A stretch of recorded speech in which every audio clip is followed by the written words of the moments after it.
এয়া মোৰ লৰাই বনোৱা চেলমন ফিছ। মই কেনেকৈনো বনালে সি ইয়াতে ৰেচিপিটো মই এতিয়া শ্বেয়াৰ কৰিম, আপোনালোকে চাব দেই। এয়া মাছ সিদিনা যে কিনিছিলোঁ, এয়া 3 পিচ চেলমন। এয়া 750 টকা দি 3 পিচ আনিছোঁ। মাছটো বৰ বেছি ডাঙৰ নাছিলে আৰু তলৰ ফালৰ পৰা পালোঁ, মানে আমি ফিচাৰ ফালৰ পৰা, সেইকাৰণে এনেকুৱা ৰাউণ্ড পিচ আহিল। এনেই ডাঙৰ ডাঙৰ মাছটো মানে হ'লে কি হয়, ফ্লেটকৈ আহে যে পিচটো, সেইটো বেছি ধুনীয়া লাগে। কিন্তু উপায় নাই আৰু, সেইদিনাখন দোকানত নাছিলে। তাৰপিছতে এইখিনি হ'ল ডাঙৰ ডাঙৰ মিছা মাছ।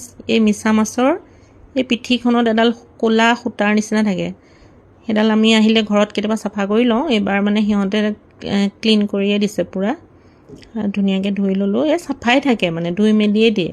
তথাপিতো মই দুবাৰমান ধুই ল'লোঁ আৰু ধুই পেলাই পানীটো ভালকৈ চেপি এয়া ৰেডি কৰি দিছোঁ।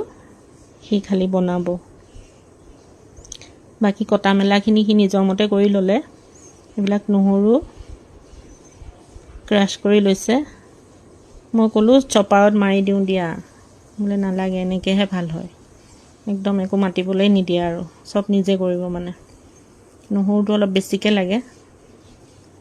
দুইবিধ মাছৰ কাৰণে একেলগে কৰি ল'লোঁ। আচলতে একেলগে বনাইছে দুইটা মাছ, কিন্তু মই ৰেচিপিটো বেলেগে বেলেগে দিম আৰু এইটো ভিডিঅ'ত মই চেলমনৰ ৰেচিপিটো দিম। তাৰপিছতে এয়া পিঁয়াজ কাটি ল'লে, তাৰ নিজৰ মতে কাটি লৈছে আৰু যেতিয়া সি বনাব তাৰ নিজৰ মতে বনাব চব। আৰু মানে খাবলৈ সঁচাকৈ বহুত ধুনীয়া হয়। তাৰপিছতে ষ্টেইনলেছ ষ্টীলৰ ফ্ৰাই পেনখন পাতি ল'লে। হিটটোৰ ওপৰতে বোলে কথা, সি যেতিয়া যি বস্তুৱে নবনাওক খালি হিটটোৰ কথা খুব কয়। মই ইমান ভালকৈ বুজি নাপাওঁ, মানে হিটটো আমিতো আৰু কমাই থৈ দিওঁ, কমাই থৈ পেলাই আমি বিভিন্ন কাম বন কৰি থাকোঁ। সি আকৌ মানে তেনেকৈ নবনায়, সি ফুল হিট দি পেলাই বনায়। কিছুমান বস্তু অকণমান মাজে মাজে কম কৰে। এতিয়া ফুল হিটত, একদম ফুল হিটত মানে গৰম হ'ব লাগিব। ইয়াত চাউণ্ডটো নাই, চাউণ্ডটো শুনিলে গম পালেহেঁতেন। মানে পূৰা গৰম হ'ব লাগিব কেৰাহীখন। তাৰপিছত ইয়াত ৰিফাইন দিব লাগে আচলতে, কিন্তু আমি ৰিফাইন নাখাওঁ কাৰণে ৰিফাইন অনাই নাছিলে, মিঠাতেলেৰে বনালে আৰু। তাৰপিছত ফুল হিটত এনেকৈ মাছ কেইপিচ দি দিলে। তাৰপিছত মাছটো লৰাব নালাগে, লৰালে বোলে এৰি যাব, মানে মাছটো একদম বিৰাট কোমল হয়, চুবই নোৱাৰি, ধোওঁতে একদম আলফুলকৈ ধুব লাগে মানে।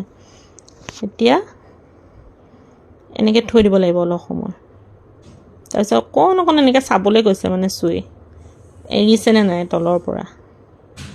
বেছি ভাজি নাথাকে আৰু, ফুল হিটত এবাৰ ইফালে এবাৰ সিফালে কৰিব।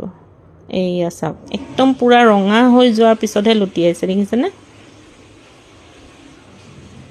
এইটো আৰু এই যে ৰঙা পৰি গৈছে, মই ক'লোঁ এয়া দেই গ'ল ন।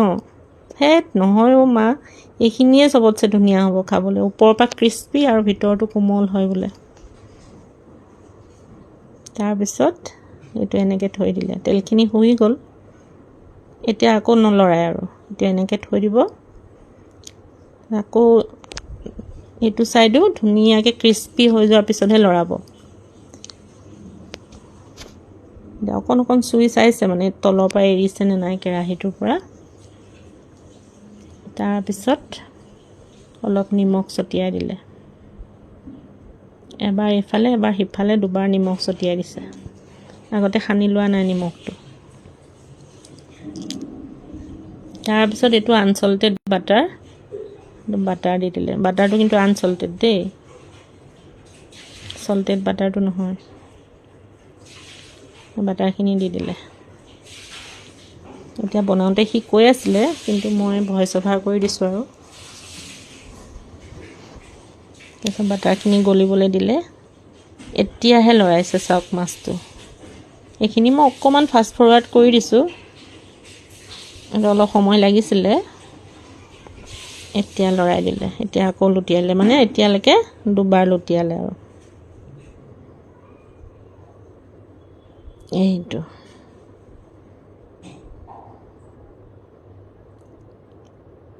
এয়া লুটিয়াই দিলে। দেখিয়ে ভাল লাগিছে ন কালাৰটো বৰ ধুনীয়া হৈছে তাৰপিছত এনেকৈ এয়া বাটাৰখিনি দি আছে গৰম বাটাৰটো ওপৰত দি আছে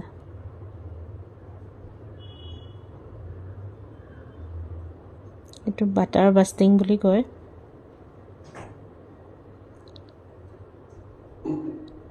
এয়া ধুনীয়াকৈ বাটাৰখিনি ওপৰত দি আছে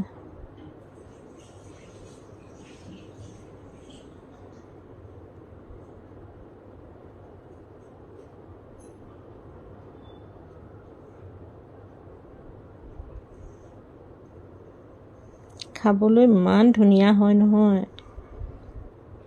এদিন কেতিয়াবা বাটাৰ খালে একো নহয় আৰু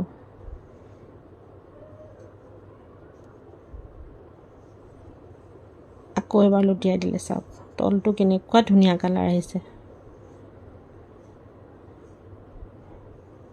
এইটো এতিয়া ৰেডি হৈ গ'ল মাছ এইয়া কিন্তু শেষ হোৱা নাই আৰু কাম আছে কিন্তু ফ্ৰাইটো হৈ গ'ল পুৰা ক্ৰিস্পি একদম কালাৰ কি ধুনীয়া আহিছে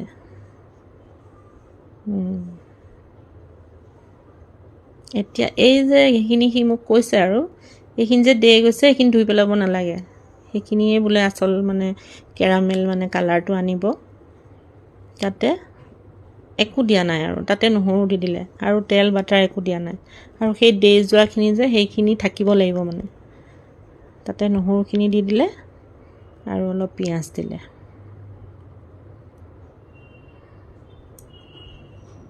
এতিয়া অলপ হিটটো কম কৰি থৈছে মিডিয়াম কৰি থৈছে 500ত আছে মোৰ ইয়াত মানে গেছ নাই চিলিণ্ডাৰৰ হেৰিটো কৰাই নাই আৰু সমস্যাও হয় অলপ ইণ্ডাকশ্যনতে চলি থাকে সি অকলেহে থাকে ইয়াতে অকণমান নিমখ দিছে যিহেতু আগতে নিমখ দিয়াই আছিলে ইয়াত নিমখটো দিলে মানে পিঁয়াজটো সোনকালে মানে ধুনীয়াকৈ কোমল হৈ যাব সেইকাৰণে দিলে নিমখ তাৰপিছত এতিয়া সেই তলত যে লাগি গৈছে সেইখিনি অকণমান পানী দি পেলাই তাৰ লগতে মিক্স কৰি দিব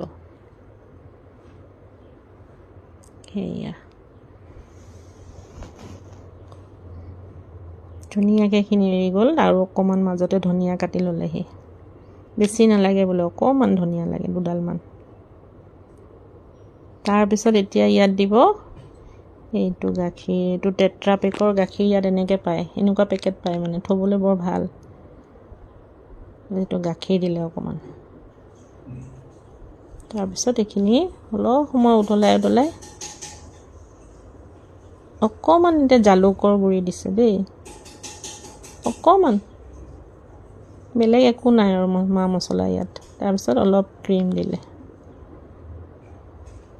গাখীৰখিনি শুহি যোৱাৰ পিছতহে ক্ৰীমটো দিয়ে ইয়েছ সেইটো ক'বলৈ মনত পেলাই দিছিলে সি মোক গাখীৰখিনি শুহি যোৱাৰ পিছত ক্ৰীমটো দিয়ে তাৰপিছত এয়া অকণমান যে পিঁয়াজ নহৰু এইখিনি গ্ৰেভিটো মাছটোৰ ওপৰত দি দিয়ে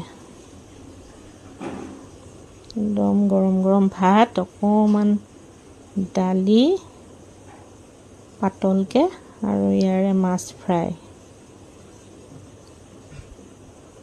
কেনেকুৱা মজা লাগিব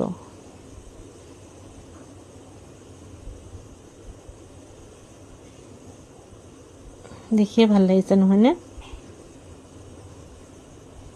আমাৰ তাততো চেলমন নাপায় বাৰু বনাই খাবলৈও তাৰপিছত এয়া গাৰ্নিচিং কৰি দিলে ধনিয়াৰে